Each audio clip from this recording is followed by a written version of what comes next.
अब और कहा कि अब आपका विवाह कैसे होगा। ये भगवान विष्णु ने कहा कि कुछ दिनों के बाद मनु महाराज अपनी पुत्री का विवाह आपके साथ करेंगे।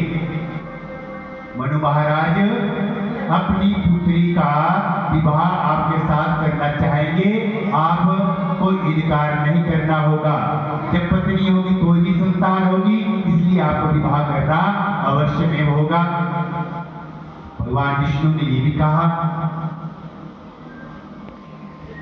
उसके बाद कर्दम ऋषि उन दिनों का इंतजार करते करते अपने आश्रम में बैठे हुए हैं। इधर नारद जी आए और मनु महाराज के महलों में मनु महाराज जी से कहा कि देखो एक ऐसा ऋषि है, ब्रह्मा जी का भी आदेश है कि सृष्टि का क्रम चलाना है, सृष्टि को बढ़ाना है। तो कर्दम एक ऐसा ऋषि है, वो आपकी पुत्री देवहूति के योग्य वर है, इसलिए आपको देवहूति का विवाह कर्दम ऋषि के साथ कर देना चाहिए।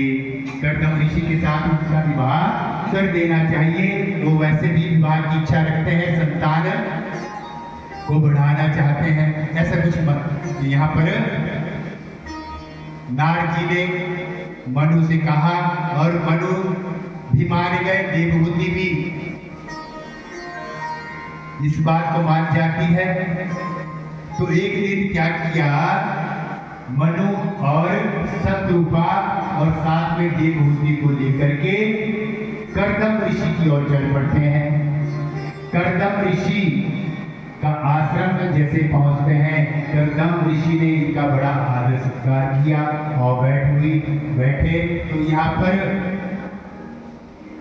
पर मनु जी ने कहा कर्दम ऋषि के ऋषिवर, मुझे नारद जी का आदेश हुआ है। उन्होंने कहा कि भगवान का कुछ ऐसा आदेश हुआ है कि आप संतान प्राप्त करना चाहते हो, उसके लिए विवाह करना पड़ेगा। और नारद जी ने कहा कि देवहूति आपकी योग्य पत्नी होगी, इसलिए हम आपकी शादी अपनी इस पुत्री के साथ करना चाहते हैं, यदि आप उचित समझते हैं।